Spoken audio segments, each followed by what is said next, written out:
again, friends, and welcome to the Valentine's Day edition of Doc G's Wine and Spirits Review. So as you can see, I've invited a very special guest here tonight because she is going to join me and all of you in our very first food and wine pairing here on Doc G's Wine and Spirits Review.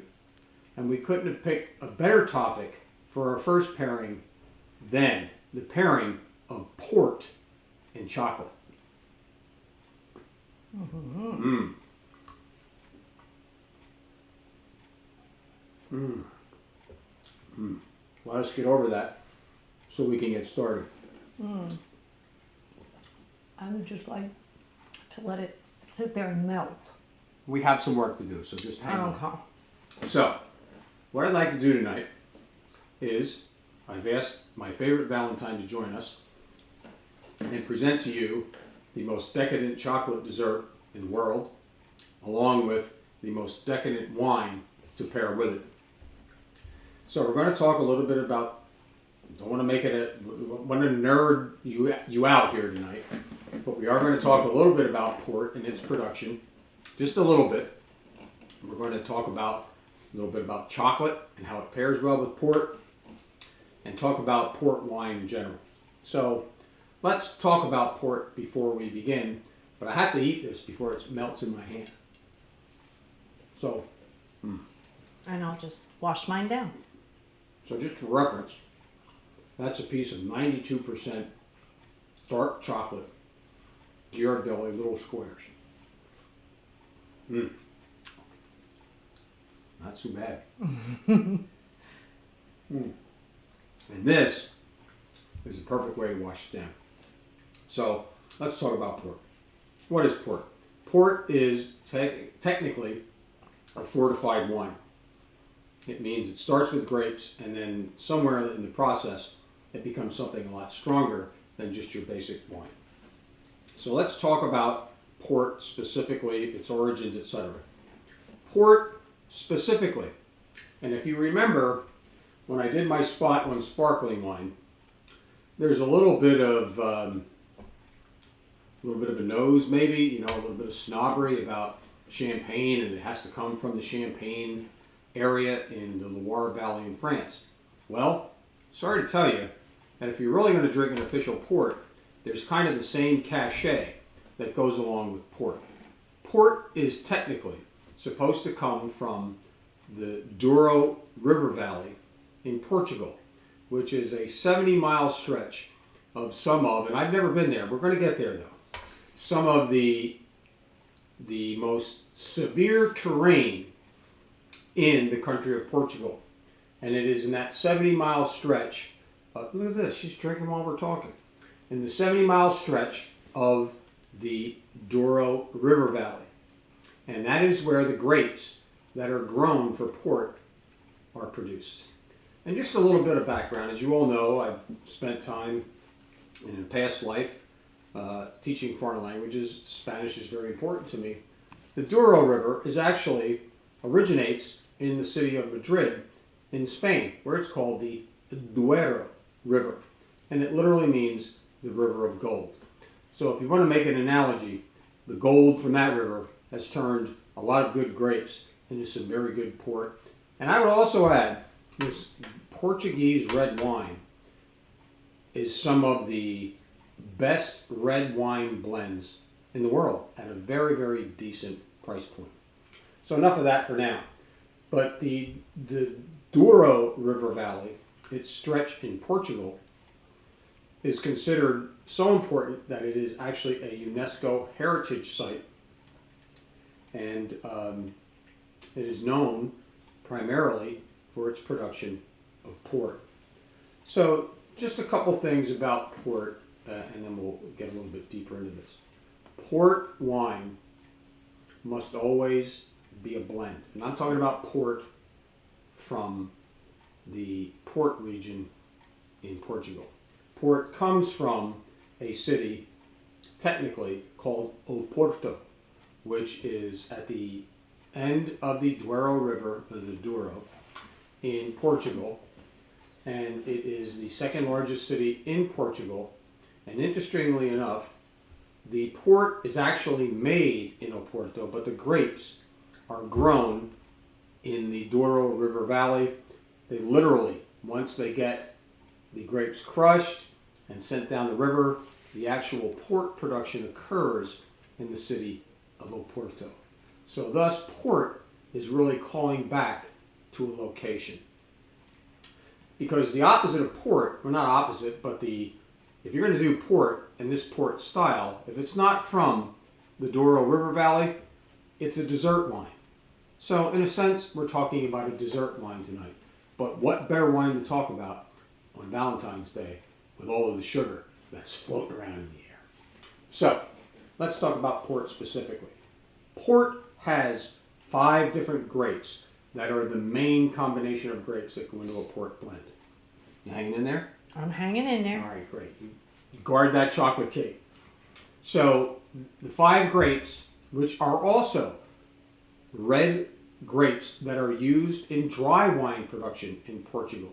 And that's not tonight's point, but I'm going to tell you, if you have the chance to buy a good Portuguese red wine, buy it. I've never had a bad one, and they're not very expensive. But the 5 grapes that go into port are Touriga Franca, Touriga Nacional, Tinta Roriz, which is also known as Tempranillo, very important in Spain, makes great Rioja wines, Tinta Barroca, and Tinto Cao. And in my research, I learned that there are also other, I don't want to say unimportant, but there are a variety of other red wine grapes that they will use, Portuguese red wine grapes, that they will use in the production of port. But you have to have those 5 at minimum in order to call it a port from Portugal. So as I said, it's always a blend. And in terms of the, so that you can find it, we wanted to do this spot a little bit early so you could go out and find it. There's plenty of port on the shelves, even in the PA wine and spirit shops, Total Wine, and I'm sure wherever it is you are, you shouldn't have a hard time finding port. But interestingly enough, the names that are on the ports are generally British English. Cockburns, Sandman, Graham's, Quinto do Noval. Those ports are all, well, not Quinto do Noval at least, but the other 3 are very important British negociant, if you remember, we talked about the people that actually sell the wine. Because back in the day, when port production was a big deal, the British loved their port, so they actually were the ones who invested the money in the port production, and thus you see very few Portuguese, Spanish, whatever other names on the port, and it tends to be more of a British influence. We could go on and on about that. It's Valentine's Day. We're not doing that tonight. So, with that said, I'm going to wet my whistle, take a break. Any more chocolate? There's lots of chocolate around here. Well, we'll talk about the chocolate in a minute. So let's talk about how this actually makes its way to this glass.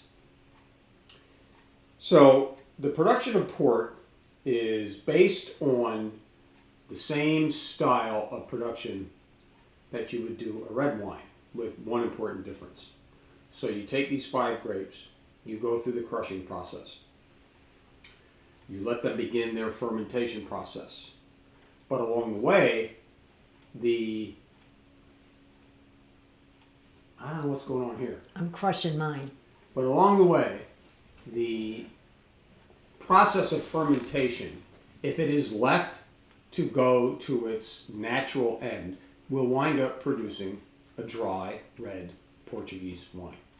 That's not going to happen here, or you won't have port, because port tends to be, as we said, a dessert wine, much sweeter. So, in the production of port, what happens is there is an addition.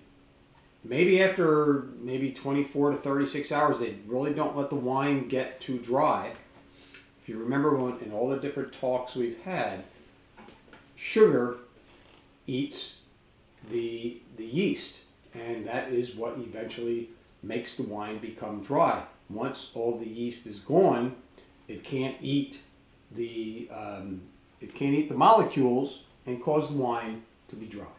But doesn't the yeast eat the sugar? Isn't that what I said? No. Oh well. So yes, she's right. The yeast eats the sugar. And you don't want that to happen too much because it'll wind up a dry wine. You don't want a dry port. Port is a dessert wine. Sugar. So what happens? After the wine, these 5 different grapes that we talked about are crushed. They stop the fermentation. And they stop the fermentation because you want to leave the sugar. In fermentation, sugar gets eaten up. So you don't want that to happen with port. So what is added to the mix of the crushed red grapes is basically grape spirit, also known as clear brandy. So this brandy is added at 77% alcohol into the mix, and it immediately shuts down the fermentation, thereby leaving the residual sugar that you need to make port. So when you look at a port, what you're going to find is that in a dry wine, if you were to let it go to its natural fermentation, do you need a refill? Not yet. Not yet. Okay. So if you were to leave the wine go to its final end and have all of the sugar consumed, it would wind up being a dry wine. We've talked about this in other segments. So what happens with port is you stop that and you're left with, are you ready for this? A regular dry wine would be somewhere, can't have that, would be somewhere around 0.5, 0.5% residual sugar. The port in this glass hovers around 7% residual sugar. So if you do the math, this is 14 times sweeter than a normal dry red wine. But don't let that turn you off when you say, oh, I don't like sweet wine. This is heavenly and not the sickening sweet that you think of when you think of sweet wine. It's a good point she makes. It's not that at all. When you measure sweetness, sweet's not bad in wine. You know, we've talked about that in a lot of the clips that I've talked about. There is a time when you want your wine to have a higher amount of residual sugar. It's in this one for sure. So from an alcohol standpoint, you remember we said that you put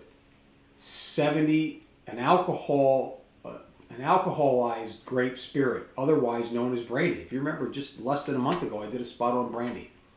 Brandy is basically distilled grapes.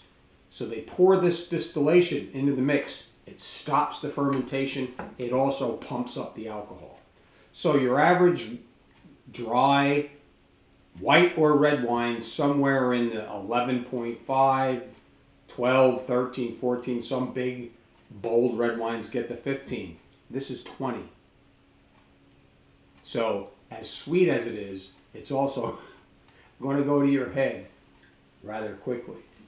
But it's served in small amounts. Exactly. She makes a good point. You do not pour a 4-ounce pour of port No. unless you don't want to see tomorrow. Unless you're not going anywhere. Unless you're not going anywhere and you really have a sweet tooth. Or maybe you just have a headache and you want to get rid of it. So that's what I want to say about port production. Now, in terms of styles of port, and then we're going to talk about chocolate. Because remember, this is a food and wine pairing. And the food that goes best is a classic pairing. It is like shrimp and Sauvignon Blanc, or like Crab and Chardonnay. crab and Chardonnay. This is one of those quintessential pairings. Chocolate and port are the bomb. And you're going to see that real soon. Now, There are really two styles of port that I'm going to talk about, and we're only featuring one tonight, but we'll talk about the other one because the other one doesn't go with chocolate. But there are two styles, and one's called Tawny, and one's called the Reserve, or basically the Ruby Red Port. There are subdivisions and all of that, and I can post some stuff about that, but we don't want to get too far into the weeds with that tonight. So the port that we have here on this table tonight is a Reserve. Let me talk about the other one first. Tawny ports are ports that tawny refers to the color. They get aged.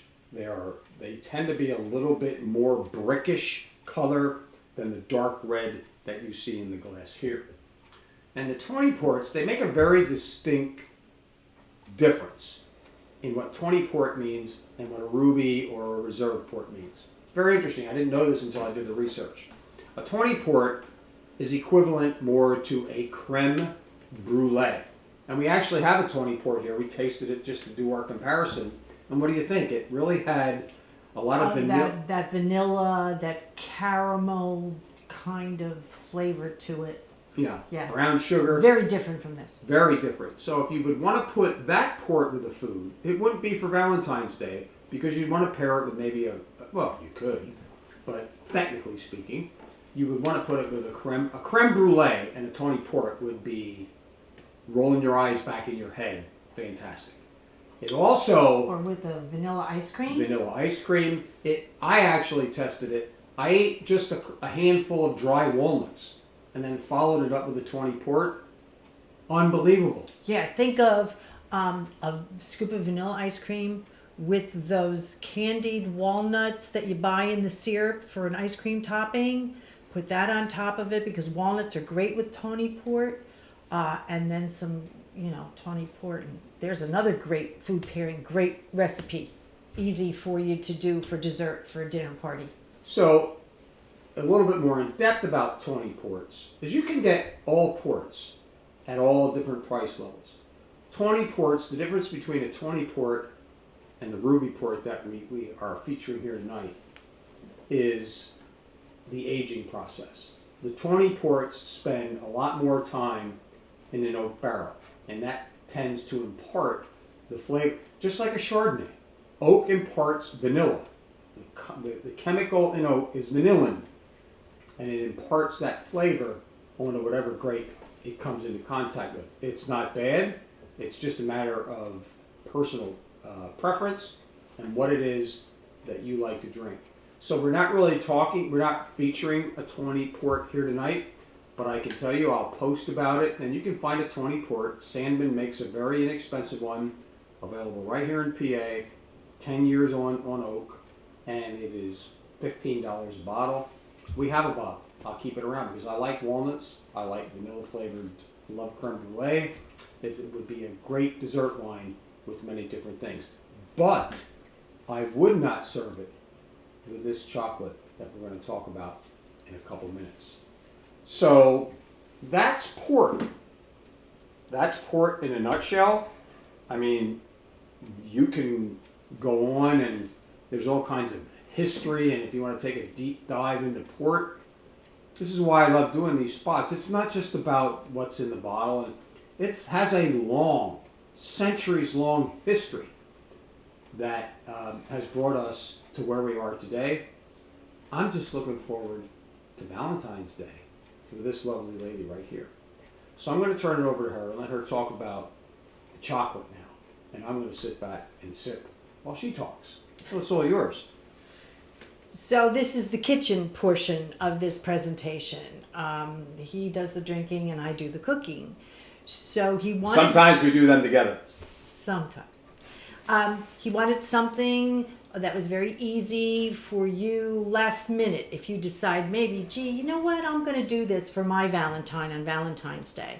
I just made a simple chocolate cake and I used the recipe from Hershey Chocolate. Being from Berks County, we're just a spit away from Hershey, and who doesn't love Hershey chocolate? However, the way Doc G talks about dry wines and says, that's more his palate, but it's not bad if you like sweet wines. Well, my palate is dark chocolate. And it's not bad if you like milk chocolate, but for me, there is no other chocolate but dark chocolate. And what I wanted just to tell you a little bit about, I'm going to post this recipe, although you can go online to Hershey and you can get Hershey's chocolate cake. And they even have it for their dark chocolate cake, which is specifically what I've used. But these are things that are just normally in your kitchen, right? I mean, who doesn't have Hershey cocoa in their kitchen? Or the dark chocolate, which is my absolute favorite. Whenever a recipe calls for cocoa, I don't even go to the milk chocolate anymore. I always use the dark chocolate. The difference between the two of them is a process that's called Dutch processing. And if you're into cooking or you're reading a cookbook, you'll see that they talk about Dutch processed chocolate. And what I found to be, I thought was unusual, is that, let me see, this one, which is the milk chocolate, cocoa is nothing more than unsweetened powder of cocoa, and all the cocoa butter has been taken out. Okay, that's what you get when you buy it this way. Okay, Hershey cocoa is not Dutch processed. However, this one is. I don't know why they distinguish between the two, but they do. When we talk about a Dutch processed cocoa, what they do is they take the cocoa and they wash it with an alkaline to take out a lot of the acids. They use potassium to take out a lot of the acids that are in the chocolate. And you know that when you have dark chocolate, it's tart. And the higher the percentage of cocoa in the chocolate, the tartar it gets. It's not real sweet like a Hershey Kiss anymore. I think it's just awesome. I do too. I love it bitter. It's, to me, that was just delicious. But even as a kid, I used to, when you buy the little Hershey bars, you buy the pack and there's like several different Mr. Good bars in there and like all these different ones. I would always go for the special. And nobody else wanted those. I was the one that ate those. But anyway, so what I did is I made the chocolate cake, dark chocolate cake, with dark chocolate icing. And easy peasy. You say, oh, I'm not a baker. You can do this. I like to bake. However, decorating a cake is not my thing. I wish it was, but it's not. So this may look kind of amateurish, but believe me, it doesn't matter. It tastes fantastic. Fantastic. And then put it with some port, and you've got an absolutely scrumptious dessert for you and your Valentine. So, with that note, let's remove these soldiers here. And we're going to talk about the ports that we want to feature for you tonight. But in the meantime, I'm going to reach around here. This is a pretzel coated in dark chocolate. And I can't resist these. So, why would I resist it? And if you want the best chocolate-covered pretzels ever, anywhere, Unique Pretzels in Reading, Pennsylvania. We'll post it for you. We'll post it. You can order online if you're not in the area.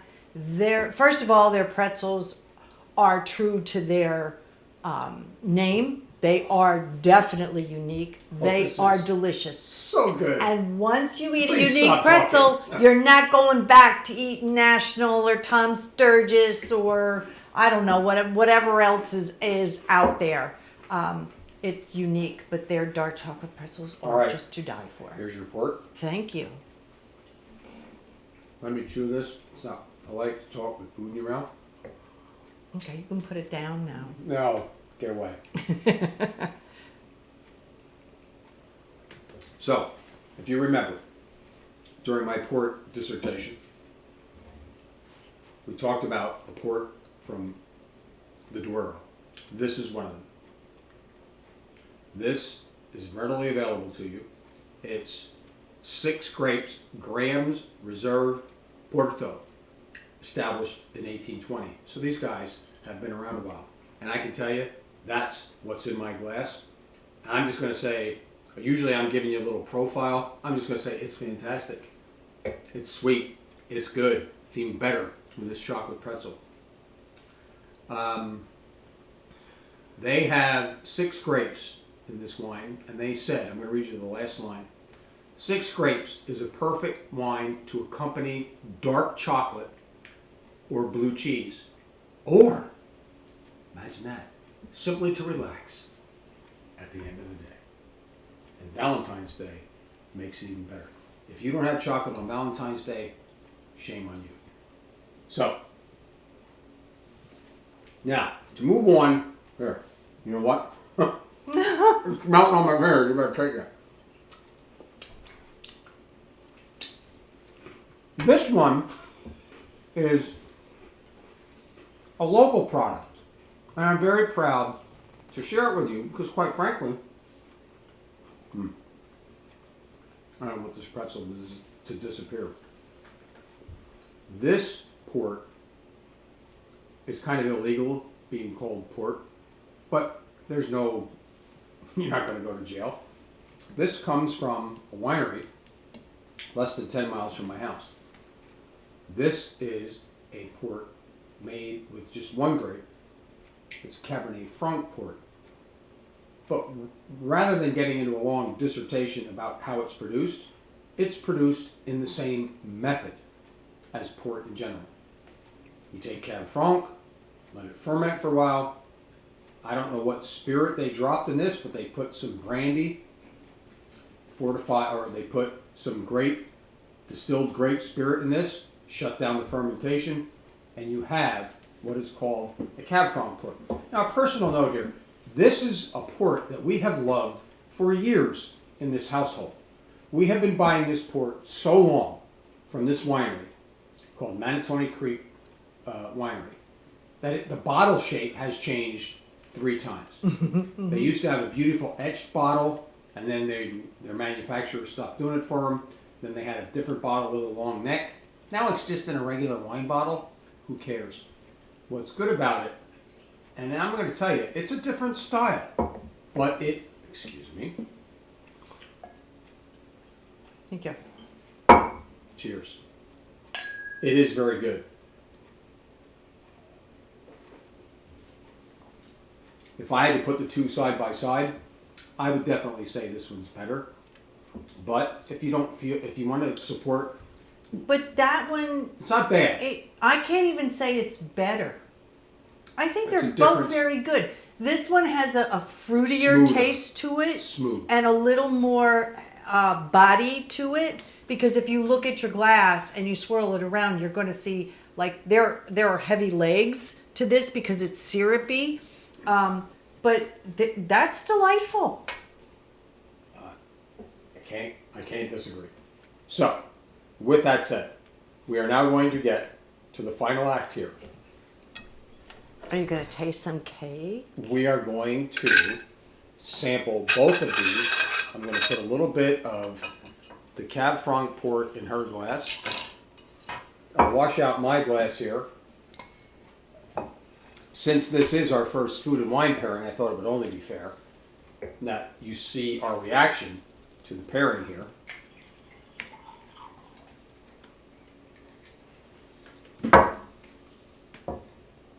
How many Weight Watcher points is it? We're not talking Weight Watchers today. Okay. While she's cutting this, I would hope that you, and I can tell you, you can find the Graham's port in the PA wine and liquor store readily. It's not a problem. The Manatoni, you're going to have to go. The Manatoni Winery is located in Amityville, in Amity Township, Berks County. Seriously, they're not far from here. I've been a patron of them for years. No family members, very intimately connected to the winery. Love what they do, love to support local. So their Cab Franc port is actually very, very good. So now, where's my fork? No, wait a minute. Okay, wait a minute here. Let It's me gonna move my glass. something's gonna I break mean- down here. I mean, look at this. Look at this. And my special heart dish. Look at that. With some pink coconut. Oh, coconut and chocolate? Just Are give you me- kidding Give me me? the food. Are you kidding me? So let's do this. So, my recommendation is you do what she's doing. Not who.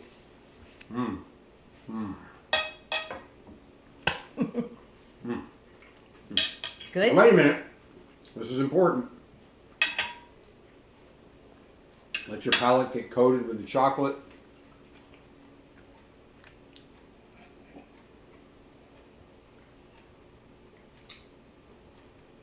Oh, man. Oh, I may have baked it, but it's delicious. that is the bomb. So, I don't know if you're going to have time to make yourself a nice chocolate cake. I don't even know if you're going to have time to get out and find yourself some port. But you've been warned. If you don't, it's your fault. Today's 4 or 5 days before Valentine's Day. I already lost track because my mind is spinning from this great food. But you have time. Go get yourself. And you know what? If you don't feel like making a chocolate cake, go to Giant Market. Buy yourself a bag of Ghirardelli chocolate. Put one in your mouth and swallow some pork. You won't be sorry. And go to Unique Pretzel and get get those. some of this and serve these with your dessert for your very special Valentine. So on that note, we'd like to say to all of you, from us, Happy Valentine's Day. And may your Valentine's Day be as sweet as ours is right now. Until next time, cheers. Cheers.